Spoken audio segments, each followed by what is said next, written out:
start recording.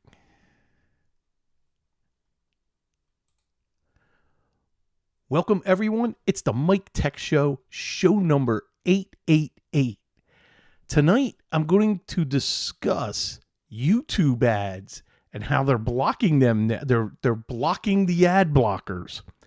How to do a MacBook reset, an Adobe fix, a QuickBooks fix, a Fabs issue, PC health check, and what we had to do with a client in upgrading systems.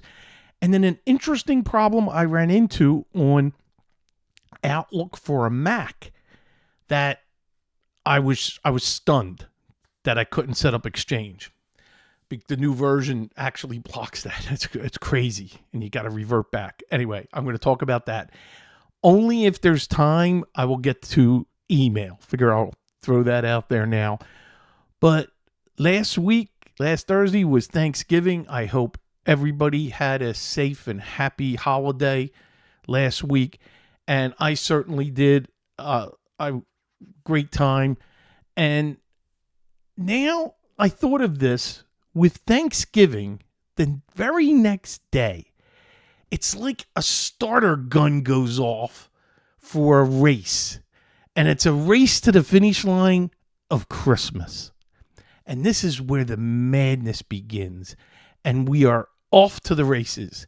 You got to shop for gifts, decorating, tree, mandatory parties possibly. I am spared that down here in Florida. And it is a very stressful time. So I started looking at that, and even what I'm doing down here, which the whole idea of me being in Florida right now is that, there isn't stress. But yeah, we had to get a tree up because we're going to be celebrating Christmas here. And then we had to, you had to do some decorations, and I'm wrapping presents as they come in. So it is very, very stressful. And, take a break, take a breath. Nothing can be perfect, and you got to learn to live with that. And that's something I have trouble with, that everything can't be perfect. And, just roll with everything as it happens, as I wish everybody, tremendous happy holidays. And the schedule going forward, the next few Thursdays, I'm good. Thursday, the 27th, I think, is there's not going to be a show. It's either the 27th or the 28th. That Thursday between Christmas and New Year's. What I'm going to do is I'm going to do the show on Saturday afternoon, the 30th, because Sunday is New Year's Eve, and I'm going to do the New Year's Eve show, which I'll come on at 10 p.m. and hopefully stay on till at least 4 a.m. So figure I don't want to have the burden of doing a show that night. So I'm going to do it the afternoon before. So that's really the only change in the schedule, barring no client issues or anything else happening. And I'll try to slip in some stories, some client in the trenches stories as I go over this. So the YouTube ads, this I noticed, it started a couple weeks ago when I go to YouTube a lot to see different artists that I'm going to be seeing, perform or whatever, some groups. We all, use YouTube some way or another. But first link for tonight, and there's so many people that wrote about this. It's from The Verge, and their efforts to crack down on ad blockers. And I am a big proponent of AdBlock Plus. I always use that. We recommend that for clients. And you get a little message that you have an ad blocker, and if you don't disable it for YouTube, you're not going to be able to view anything. So they were probably losing the revenue or, obviously, because if they can't play ads, then the content creators can't get paid. I get it. I don't like it, but I get it. And it's just something now we got to deal with. And, let me know if you find a way around that. Is there an ad blocker that can supersede what YouTube's doing, for detecting it? So very interesting. And I just got used to not seeing ads on YouTube because AdBlock Plus just took care of it. And it's interesting because if I run YouTube on my smart monitor or from a smart TV, I get the ads. And that's when I realize, oh yeah, on my PC, I don't have that issue. And now, you're stuck with the ads. And some of them are unskippable 30-second ads. And that gets ugly. And it's interesting. Yes, Tim just put in the chat, and I'm reading this. YouTube is likely hoping that its lengthy ad breaks drive more users to sign up for its ad-free YouTube premium subscription, but a $2 price hike and the discontinuation of its cheaper premium light plan might make the option less attractive. So we're going to have to look and see where this is going and how much is it worth paying per month to not get the ads. It's interesting. That's why I pay for the premium for all the streaming services. I don't want the commercials. And, it's interesting. What I don't like is if you pay for premium and get commercials. And there's some Hulu content that you can't stop commercials. And I'm paying premium. That's when I get mad. That's when I don't think it's fair. If you're paying a premium for a service for no ads, and then they start to feed ads in, well, there you go. I remember the first one was XM Radio. And, I'm paying a premium for this. I want the commercial-free music and, and I think it was, you listen to Howard Stern and you got the ads, even though you're paying for that premium content and you're getting commercials.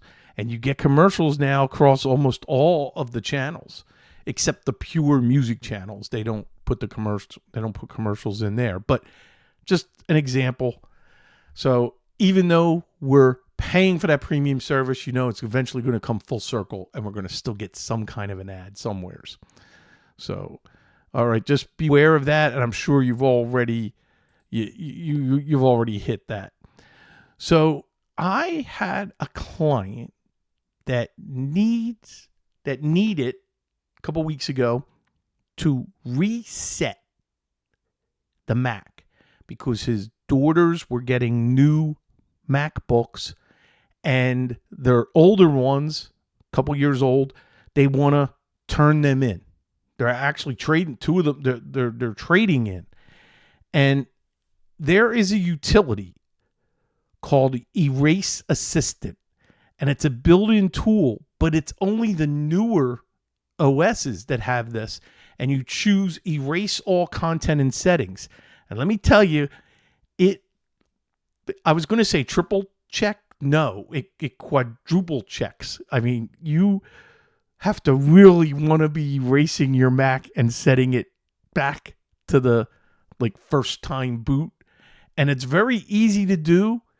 You got to make sure you have your Apple ID and your password. And I have a link for the Mac OS user guide. You can select the version of the operating system you have, and it'll take you through step by step of erasing your Mac. Now, you have to turn off Find My Mac. Find your phone. You have to disable that feature in order to erase. Which kind of makes sense when you think about it. And that was interesting. I remember being in the T-Mobile store when I got my new iPhone. In order to wipe it, we had to turn off find my phone. And then we were able to erase it. And we only did that after I confirmed that the new phone had everything transferred properly. Everything was working. And I was very, very happy with the transfer going from a 12 Pro to the 15 Pro. That worked really, really good. So anyway, I figured let me throw that link out there because that's important.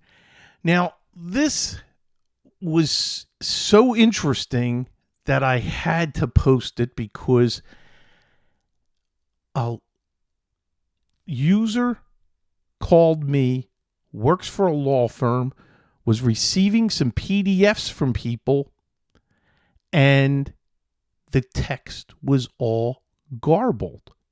It looked like a foreign language, but it really wasn't. It was just all like different ASCII symbols and characters, garbled text. Well, guess what? There's an article in the Adobe community, and it's Adobe Acrobat Pro DC garbled text, and exactly what you do to fix it. I followed these instructions, and it fixed the problem, and the client was ecstatic. So I have to share when I find solutions like that, like the next one. Wait to hear this. So QuickBooks, and this is from helping a listener who hired me to help with some QuickBooks problems with a client. And one of the problems that was really the resolution of why QuickBooks wasn't working, like after we checked all the networking and I made some permission changes, and two computers could access the peer server, but one computer couldn't. And one of the things I wanted to make sure was all the versions are the same. Well, when you get an error, and it was very specific when you tried to do the update, and the error is 15240. And what you have to do is there's a whole bunch of solutions to run here, and I followed them and it worked. And one of them is run QuickBooks as administrator, then verify the system date and time settings. We did that. Add Windows permissions to the QuickBooks installation folders. So you're going to find 2 folders within program files that has Intuit and I made sure that all the users on that system have full permission to those directories because it's downloading and it's just not there. It says here, verify the Internet Explorer settings, and then, of course, check for third-party firewalls if something's being blocked. We did that. We rebooted. It worked. It started. And what I did was throw the kitchen sink at the problem. Sometimes I might do 4 or 5 things, but I get it working, and then you're not sure which one did it. You can guess, you can kind of think, and sometimes I don't care. I want it fixed and move on. And it's interesting, when I was in the corporate world, my engineers who reported to me were smart enough to ask the following. If there was an error or a problem, they would say, Mike, do you want it just fixed, or do we need the true root cause? And I would tell them if we had the time. I said, I want to know the root cause, so you can't do more than one change at a time, because we need to know exactly what's causing that. And then you're up against the clock at the apartment, their server's not booting or something in the and we got to get it up immediately. You throw everything at it to get it working. So they would ask that, and I would make that call as the enterprise network manager. So I'm wondering how many people listening, how many of you run into that scenario. Do you really want to know it's going to take longer, which means it might cost the client more? And so that's why I'm up to doing 5 or 6 things at a time, going for the win and then move on. So anyway, take a look at that. That's a great little article for QuickBooks. So here I'm going to flip, since we're talking about problems. So brand new Mac with the latest Office 365 for the Mac, the latest download, latest version. I'm now configuring Outlook for an Exchange hosted solution. I was stunned to see the following, and you may be getting this early on because you're going to see it if you upgrade Office on the Mac to the latest version. Outlook does not support currently Exchange hosted. It's literally grayed out. And they said, look for a future version supporting this. They only support a Microsoft hosted Exchange, not like AppRiver or SureWeb or another provider of Exchange. It also doesn't do POP. It'll do IMAP. I'm like, this is crazy. So I'm like, I can't be the only human being to have ran into this. Well, I'm not. And I'm going to have a link, and this is exactly what you have to do. If you're running a current version of Outlook for Mac, you're probably aware that you can change the Outlook appearance from the legacy version of Outlook, aka the classic look, to new Outlook. However, if you use Outlook for Mac to connect to Exchange, on-prem Exchange or hosted Exchange, or a POP mail server, you might want to stick with the legacy version of Outlook. Not might, you have to. And what you have to do to go to the legacy version, you flip, and there's a toggle switch in the upper right corner of the Outlook for Mac application. And you go to the menu bar, selecting Outlook, then New Outlook, and you'll have a check next to it when you are in the new Outlook, and when you're not and you're in the legacy version. You'll get a warning that Outlook for Mac will need to close and relaunch. You can permanently set this and go back to the legacy so it will work. I'm stunned. I'm why are they doing this? Why would they eliminate being able to go to POP? Are you kidding me? You know how many POP people there are? This is Microsoft, and I don't know if is it on purpose to just keep you in the Microsoft world, or are they just not, the developers are not planning that, well, you know what? The only Exchange servers that exist are Microsoft, from Microsoft, and, be darned if anybody else, you're using an on-prem Exchange server or anything, how can you ignore that? This is where the application development managers need to be taken out and shot. I don't understand this. How is that possible? That you got to go back to the older version of Outlook in order to be able to use the mail servers that you're set with. I've personally ran into this. I don't get it. And it's all it's going to do is just create disharmony for any organization, towards Microsoft and what they're doing. This is the time. Now you're getting my personal opinion here. This is the time when the developer in the garage that's developing an Office program, because they have a mortal lock on the market right now, Microsoft. But they keep doing things like this.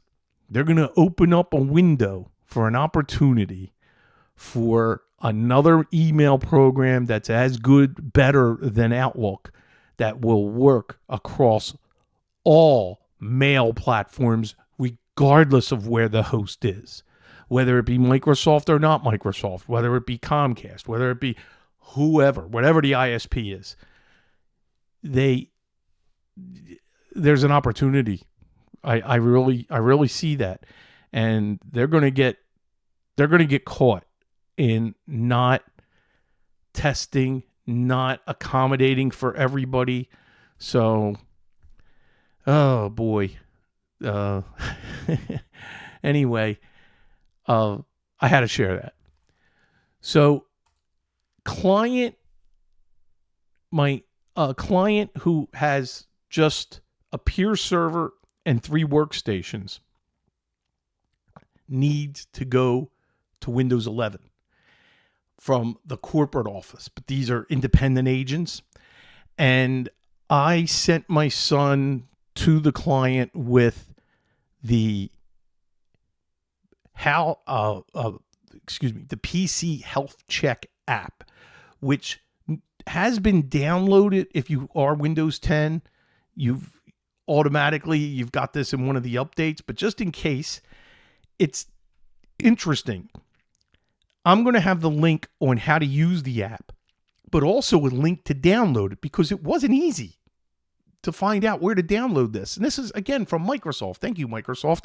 It took me an hour to find out and figure out where I'm going to download this health check app. It looks like this is the page where you can do it, but it's not.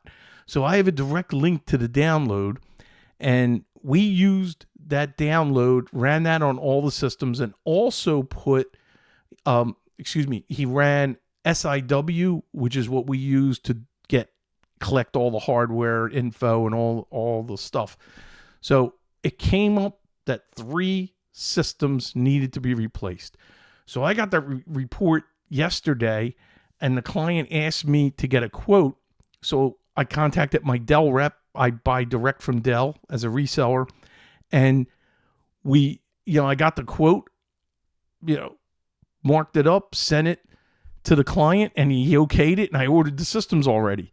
So this is an opportunity for charging for the labor to do the check and then perform the analysis, and then also the hardware upgrades that's going to happen. And this is what you want to start presenting to your clients for 2024. Now, the reason why it's coming up right now in December, and you can leverage this, I have a couple clients. I'm in the middle of a bunch of hardware quotes because they want to get into 2023 so they can write off the hardware expense. So be cognizant of that when you're talking with your clients, because they might want to do this. Now, remember, if they pay you in this year, even though the hardware doesn't get installed till after January, they can still write that off. So as long I love doing this towards the end of the year, where I generate hardware invoices and they got to pay that before the end of the year. And, the hardware may not get delivered for a couple of weeks, or even if we get it, we don't have to, there's no rush in setting it up. What the rush is them paying you, which you all can, you definitely can be happy for that. So I just wanted to throw that out there because it's November 30th as I record this. And with December, you have to get on the ball to contact those clients that may need this kind of support where there's hardware. As a matter of fact, there's a couple firewalls we're going to be upgrading. So bunch of things. Now, I want to get back to something on QuickBooks. As I'm looking at my notes here, I always do this. Don't forget that F2 key. You hit F2 when you are when QuickBooks starts. That tells you everything. It tells you the exact version, tells you the location of the last file that was accessed, how many licenses for concurrent users. I take a snippet of that on the systems, and then I can see exactly which version if I have multiple PCs and there's any kind of an issue. So F2 is your friend. So keep that in mind, and then do a snippet and boom, save it, and you have it. Couple problems ran into. My first real problem with Fabs Auto Backup. And if Fabrice hears this, I haven't had a chance to contact him.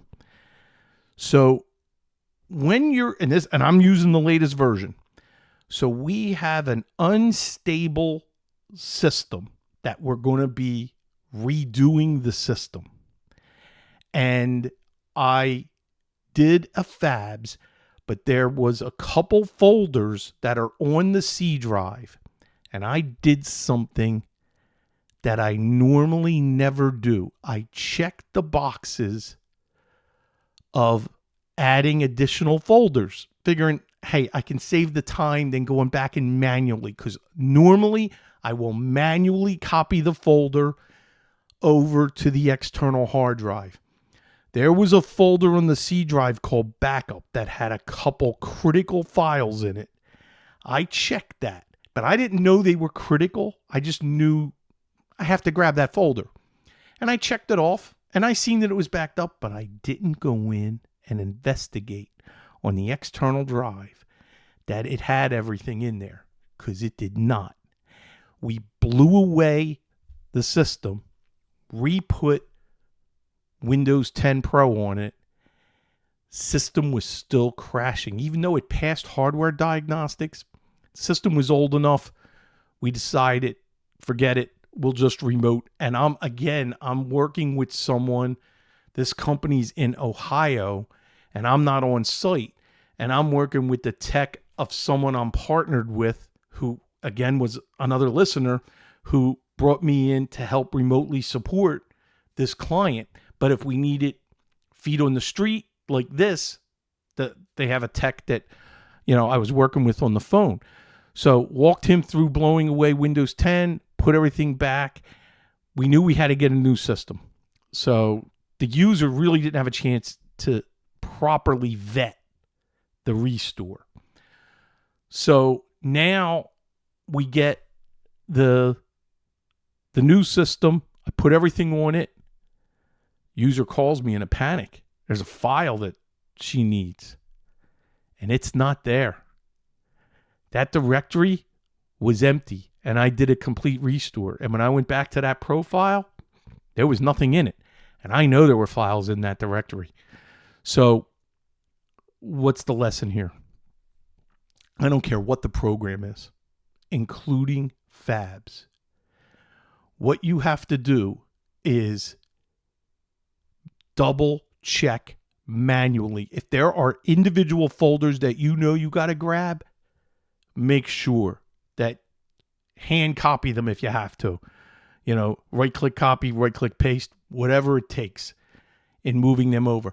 Just like in case there's an email problem, I still take snippets of the email settings, because sometimes the email doesn't transfer properly, and there's, it's not perfect.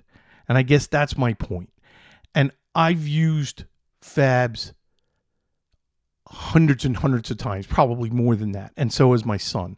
And we've never ran into problems. So I am not beating the program up. My thing is that I went against my own procedures by double checking, and don't do that. So make sure you are doing your due diligence regardless. Don't assume whatever software you're doing is working perfectly. And I guess that's my point. Now, I have a friend, Dave the Rave, Relics and Rarities. His system crashed and he needed a new computer. And we got him the new computer, and his son did an amazing job getting it all set up. I spec'd out what computer to buy and, where to get it. And he got the system. He got it all hooked up. This is Sunday morning before his Sunday night show. And he couldn't stream. And it's this software, this broadcasting software called Butt. I never heard of it.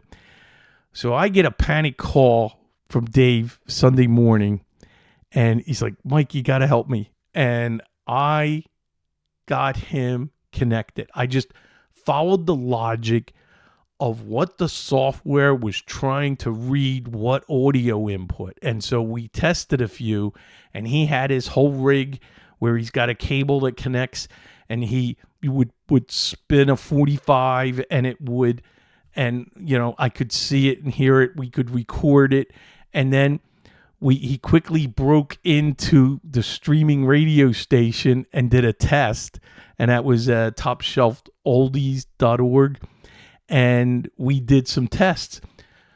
So we were really happy. Everything was, it sounded great. And then I actually listened on the stream as he would play something and talk, and it was like, okay, this is working. I got it going, and made sure he understood where the settings were that I identified, that we picked the right items. So what we did is planned on a call because he wanted to thank me over the air, and it was kind of cool. So I called him Sunday night, was on the air with him for a minute or two where he was thanking me for getting him going. And then, I did a request all day, all night from the Kinks, because now he can broadcast all day, all night.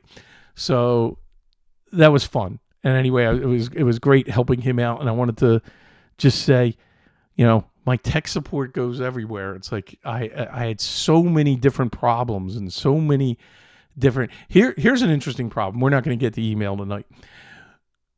So I'm using Instant House Call. I love Instant House Call, and I still use it. And occasionally, all of the screens go black. I am on with a client, and he's got 4 screens. And so I got 4 windows where when he downloaded the latest version, and updated, they all went black. And we don't want to reboot because he didn't save everything yet. So there's open programs that we don't want to reboot. Now, rebooting would definitely fix the issue. But what do you do when you can't reboot? And I remember Corey telling me this a while ago, and it's stuck in my brain. It's an incompatibility that occasionally happens, and Explorer crashes. So all you have to do is run explorer.exe again. Well, how do you do that? Well, from the Instant House Call menu, you can pick Control-Alt-Delete, and you can run. And if it's a newer version of Windows, there is a, for Task Manager, you can go to the upper right-hand corner and click an icon and run. And what you want to run is explorer.exe, and everything comes back. And I am so glad that I remembered that. And I figured, oh, you know what? I didn't even write it down here, but I wanted to share that because it's one of those tips. Hey, you're in a situation where you can't reboot. What do you do? So remember that if the screen ever goes black again, anywhere, regardless if it's Instant House Call or not, go to Task Manager and you can run programs. And something else might have just killed Explorer. So all you got to do is reload Explorer. That's why a reboot works. So of course, if you don't have any problems with any, rebooting, then you just reboot, and that'll solve everything. Oh, okay. I think I covered everything I wanted to do for tonight. So that's it. And everybody remember, take a breath. Don't worry about it, and just embrace the holidays as it's happening and roll with it, and just work at a pace that's not going to kill you. That's not going to stress out. So I'll see you, God willing, next Thursday. Same time, same channel. Bye-bye, everybody. Boy, I didn't give my email, the website. I didn't do anything on that. I just realized for that. So this is for the streaming, for the video. that's still recording, even though I stopped the audio, email me, miketechshow@gmail.com, if you got any questions or want to share something. And then, of course, remember the main website, miketechshow.com. It'll flip you to mikenation.net. And that's where everything, every link that you would want. And I really appreciate it. I also appreciate, and I should have said this in the recording, the donations that I've been receiving. Thank you, thank you, thank you from the bottom of my heart for the PayPal donations. Thank you. And that's it.